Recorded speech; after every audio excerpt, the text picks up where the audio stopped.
ನಮಸ್ತೆ ಗೆಳೆಯರೇ, ಇವತ್ತು ನಾನು ವಾಯುನಾರಾಯಣಿ ಸೊಪ್ಪಿನ ಪಲ್ಯ ಹೇಗೆ ಮಾಡೋದು ಅಂತ ನೋಡೋಣ. ಮೊದಲು ಇಲ್ಲಿ ನಾನು ಒಂದು ಬಾಣಲಿಯನ್ನು ತೆಗೆದುಕೊಂಡು ಅದಕ್ಕೆ 3 ಸ್ಪೂನ್ ಎಣ್ಣೆ ಹಾಕ್ಕೊಳ್ತಾ ಇದ್ದೀನಿ.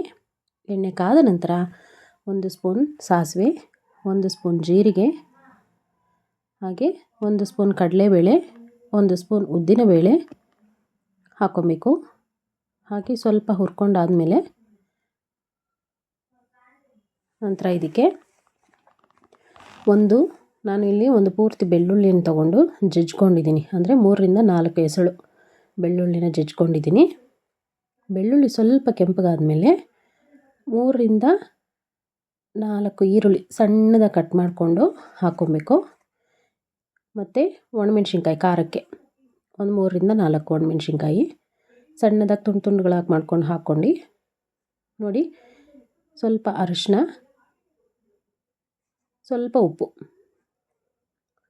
ಇದೆಲ್ಲ ಹಾಕ್ಕೊಂಡು ಸ್ವಲ್ಪ ಹುರ್ಕೊಳ್ಳೋಣ. ಈರುಳ್ಳಿ ಸ್ವಲ್ಪ ಕೆಂಪಗಾದಮೇಲೆ ಬಿಡಿಸಿಟ್ಕೊಂಡಿರೋಂತಹ ವಾಯುನಾರಾಯಣಿ ಸೊಪ್ಪು.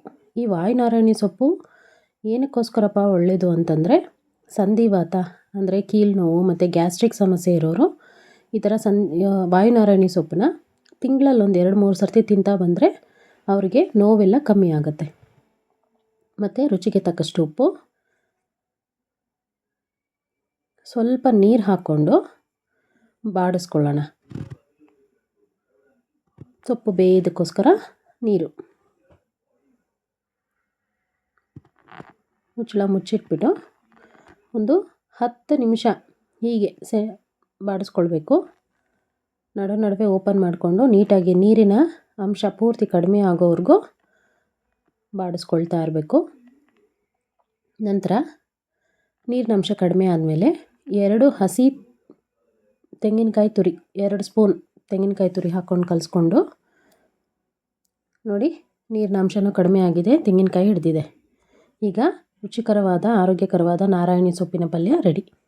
ಈ ವಿಡಿಯೋ ನಿಮಗೆ ಇಷ್ಟ ಆಗಿದರೆ ಲೈಕ್ ಮಾಡಿ, ಶೇರ್ ಮಾಡಿ, ಕಮೆಂಟ್ ಮಾಡಿ. Thank you.